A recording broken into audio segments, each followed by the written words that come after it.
어제 우리가 함께 살펴보았던 전도서 9장 전반부에서는 전도자가 일반으로 죽음을 맞게 되어지는 유한한 인간이 즐거운 마음으로 살아가는 것이 하나님께서 기뻐하시는 최선의 삶이라는 것을 권면하였습니다.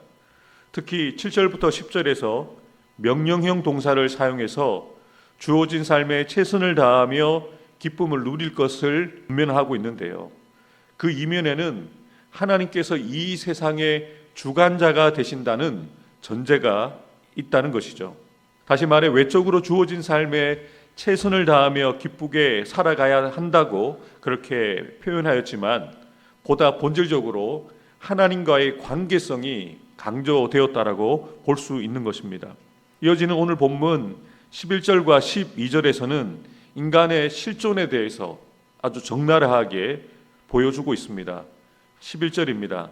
내가 다시 해 아래에서 보니 빠른 경주자들이라고 선착하는 것이 아니며 용사들이라고 전쟁에 승리하는 것이 아니며 지혜자들이라고 음식물을 얻는 것도 아니며 명철자들이라고 재물을 얻는 것도 아니며 지식인들이라고 은총을 입는 것이 아니니 이는 시기와 기회는 그들 모두에게 임함이니라. 전도자는 빠르다고 해서 무조건 달리기에서 이기는 것도 아니고 강한 용사라고 해서 전쟁에서 무조건 이기는 것도 아닐 뿐만 아니라 지혜자, 명철자, 소위 지식인이라고 하는 사람들도 그들이 원하는 것을 얻지 못할 수 있다는 것이죠.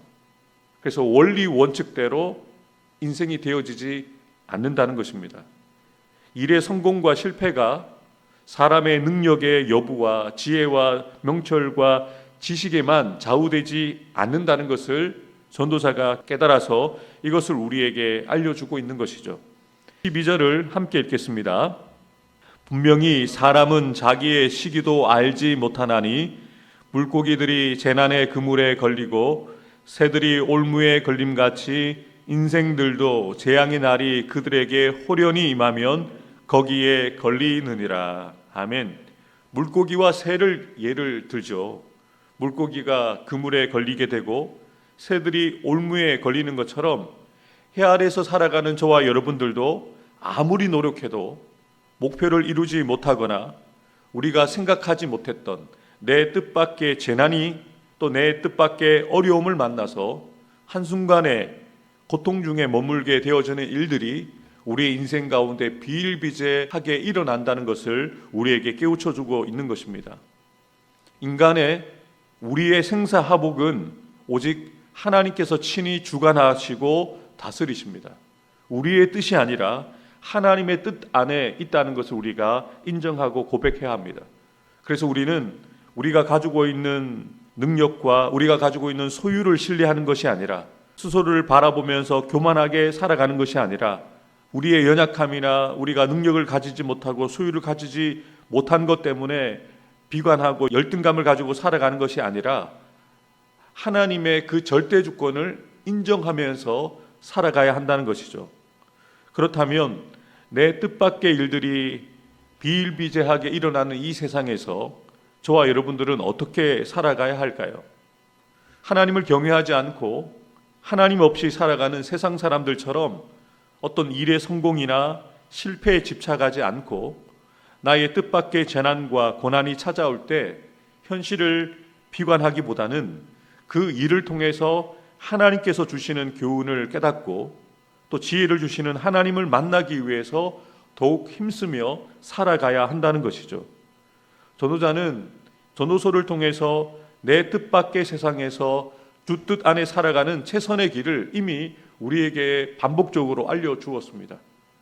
하나님께서 허락하여 주신 것을 즐겁게 먹고 기쁘게 마시고 우리에게 주어진 삶을 최선을 다하는 것, 하나님을 경외하는 마음으로 그렇게 사는 것이 주님의 뜻이라는 것을 우리에게 이미 알려주었는데요. 중요한 것은 하나님의 절대 주권을 인정하면서 하나님 안에서 우리에게 주어진 삶을 기쁘고 즐겁게 살아가는 것을 전도자는 분명하게 전도서를 통해서 반복적으로 우리에게 강조하여 알려주고 있습니다. 오늘 본문에서도 마찬가지죠. 자신이 자세히 관찰했던 하나의 사건을 소개하면서 이 사건을 통해서 자신이 얻었던 두 가지 교훈을 나누고 있습니다. 13절부터 15절입니다. 내가 또 해 아래에서 지혜를 보고 내가 크게 여긴 것이 이러하니 곧 작고 인구가 많지 아니한 어떤 성읍에 큰 왕이 와서 그것을 에워싸고 큰 흉벽을 쌓고 치고자 할 때에 그 성읍 가운데 가난한 지혜자가 있어서 그의 지혜로 그 성읍을 건진 그것이라. 그러나 그 가난한 자를 기억하는 사람이 없었도다. 전도자는 이 사건을 예를 들어서 우리에게 무엇을 알려주고자 하는 것일까요? 힘이 약한 사람도 다른 사람보다 가난하고 많이 배우지 못했어도 말씀을 통해서 하나님께서 주시는 지혜를 따라 살면 다른 사람의 생명을 살릴 수 있고 위험 가운데 있는 공동체를 구원할 수 있다는 것이죠. 그러면서 전도자는 자신이 지혜에 대해서 깨달은 두 번째 사실을 분명하게 알려줍니다. 16절부터 18절을 함께 읽겠습니다. 그러므로 내가 이르기를 지혜가 힘보다 나으나 가난한 자의 지혜가 멸시를 받고 그의 말들을 사람들이 듣지 아니한다 하였노라. 조용히 들리는 지혜자들의 말들이 우매한 자들을 다스리는 자의 호령보다 나으니라. 지혜가 무기보다 나으니라. 그러나 죄인 한 사람이 많은 선을 무너지게 하느니라. 아멘. 전도자는 지혜가 가진 탁월함을 깨달았다고 알려주고 있는데요. 지혜가 힘보다 낫고 강력한 무기보다 나을 뿐만 아니라 지도자의 큰 호령보다 지혜자의 지혜로운 말이 낫다라고 분명하게 이야기를 합니다. 그런데 전도자는 그 지혜 자체가 탁월하지만 그가 보게 되어진 뜻밖의 상황을 보면서 깨달은 또 한 가지 깨달음을 우리에게 알려줍니다. 15절 하반절입니다. 그러나 그 가난한 자를, 그 가난한 지혜자를 기억하는 사람이 없었도다. 16절 하반절입니다. 가난한 자의 지혜가 멸시를 받고 그의 말들을 사람들이 듣지 아니한다 하였노라. 전도자는 어느 누구도 성을 구한 가난한 지혜자를 오래 기억하지 못하였다. 가난하다는 이유로 지혜가 가벼이 멸시를 받고 아무도 가난한 지혜자의 말을 듣지 않았다라고 이야기를 하는데요. 이것이 다가 아닙니다. 18절 하반절입니다. 그러나 죄인 한 사람이 많은 선을 무너지게 하느니라. 한 사람의 죄인이 가지고 있는 그 악에 의해서 많은 선을 무너지게 한다는 것을 분명하게 전도자가 지적을 하고 있는데요. 18절에서 무너지게 하느니라에 해당되어지는 히브리어 예압베드라는 이 단어는 완전히 파괴하다, 멸하다라는 뜻을 가집니다. 지혜의 결과로 얻게 되어진 긍정적인 결과들, 하나님이 기뻐하시는 선, 하나님이 기뻐하시는 번영과 유익이 단 한 사람의 죄인, 단 하나의 죄로 인해서 완전히 파괴되어지고 소멸되어져 버리는 이 안타까운 현실을 지적하고 있는 것이죠. 얼마나 허탈한 것입니까? 지혜가 탁월한데 지혜로 쌓은 그 선들이, 그 번영과 유익이 단 한 사람의 죄로 인해서, 단 하나의 악으로 인해서 완전히 무너질 수 있다는 것이죠.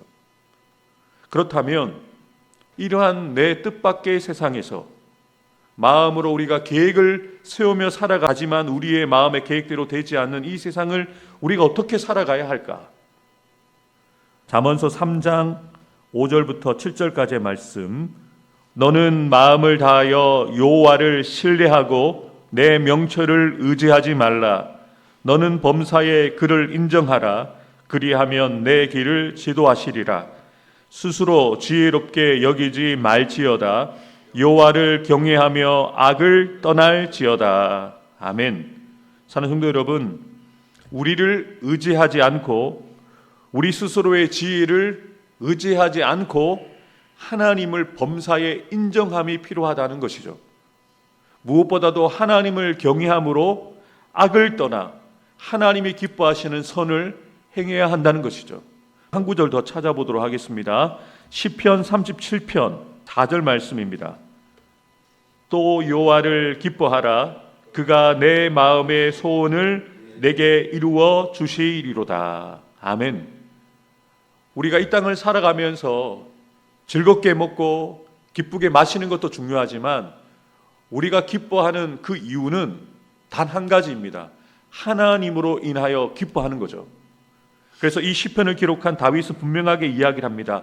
우리가 하나님을 기뻐하는 인생을 살아가면 하나님이 우리 마음에 품고 있는 소원을 이루어 주신다는 것이죠. 4절 말씀을 제가 읽어보겠습니다.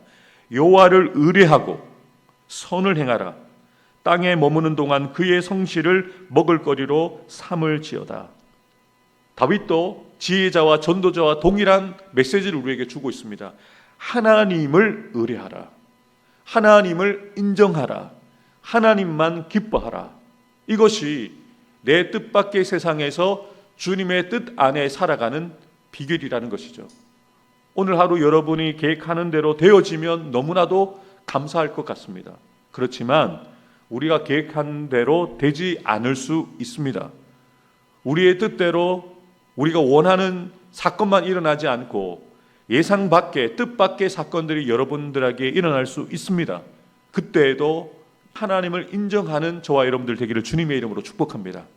하나님이 이 모든 일을 주님의 뜻 안에서 선하게 이끌어 가신다는 것을 인정할 때 어떠한 일이 우리에게 일어나더라도 감사할 수 있고 기뻐할 수 있다는 것이죠. 성도 여러분, 오늘 하루도 내 뜻밖의 세상에서 내 뜻밖의 일들이 일어나는 이 세상에서 늘 주님 안에 머물고 주님의 뜻 안에 살아가는 저와 여러분들이 되기를 주님의 이름으로 축복합니다. 기도하겠습니다.